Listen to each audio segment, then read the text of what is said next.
Soc Núria Fons, exjugadora de bàsquet i ara coach de lideratge especialitzada en desenvolupament d'eines emocionals tant pel món de l'esport com l'empresa.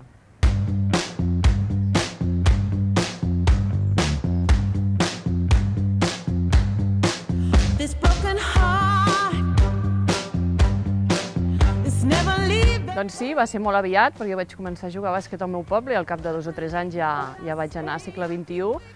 I realment, home, jo crec que és una experiència que marca, o suposo que deu haver marcat a totes les persones que hem passat per allà. Van ser 4 anys molt intensos, tant a nivell d'estudiar, perquè combinaves els estudis, com a nivell esportiu. I suposo que jo no hagués arribat a ser la jugadora que vaig ser si no hagués passat per allà, perquè les estructures en bàsquet femení, més aleshores, eren molt dèbils. I el club, per exemple, on jo vaig començar, que va ser el PRIC a Manresa, 2 anys més tard d'estar jo al segle XXI va desaparèixer. O sigui, què m'hagués quedat a mi allà per continuar entrenant a un nivell alt.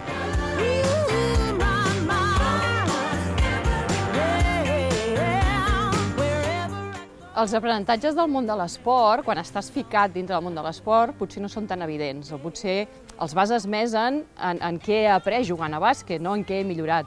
Però després, quan surts del món de l'esport i entres en el món de l'empresa i comences a treballar, te'n comences a donar compte que hi ha habilitats que no eren tan aparents o que no eren tan skills pròpiament tècniques o tàctiques que et fan o et marquen la diferència respecte a altres companys a nivell laboral. I això és el que comporta haver estat un esportista d'alt rendiment.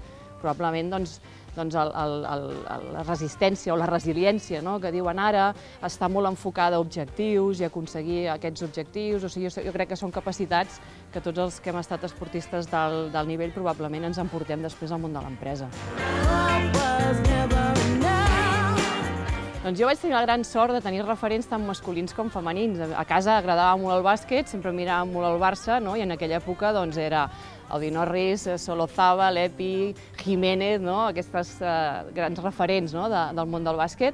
També vaig tenir referents del món de la NBA, com per exemple Michael Jordan o Magic Johnson, però després també vaig tenir grans referents femenins, i un, per exemple, va ser la Nina Pont, que precisament som de Manresa les dues. Ella jugava al primer equip i jo era infantil en aquell moment, i la Nina va ser una pionera i era una jugadora que tenia una manera de jugar bastant diferent per aquella època de la resta de jugadores, i va ser una de les referents que vaig tenir, juntament també amb altres jugadores que estaven ja a la Lliga Femenina aquí a Espanya.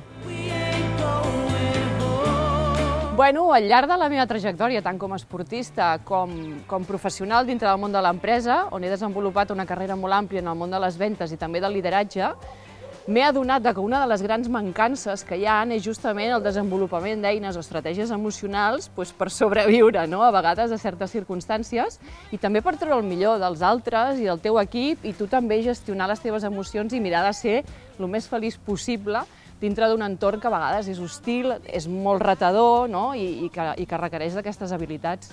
I aleshores, al veure aquesta mancança que jo he sentit, almenys que hi havia en aquests 2 àmbits, he decidit encaminar la meva trajectòria professional cap aquí per mirar de posar el meu gra de sorra. Canviar dinàmiques, ajudar els entrenadors a aconseguir resultats d'una manera molt pràctica. Programes com el de mentoria d'entrenadores són importantíssims, la implicació de totes les dones, que moltes vegades jo crec que ens quedem una mica al darrere o no som capaces de donar aquest pas. Per exemple, jo mateixa fent un podcast o convidant a dones a que parlin a podcast. Jo crec que a les dones moltes vegades els hi passa que són tan exigents amb elles mateixes que es demanen potser massa, i crec que han de fer un pas endavant en atrevir-se. I després, per part dels que estem o podem donar aquestes oportunitats, estar oberts a que no tots els lideratges són iguals, que poden ser diferents, però també poden ser igualment efectius, i no basar-nos en estructures més antigues o més tradicionals i pensar-nos que sempre s'ha de continuar funcionant així.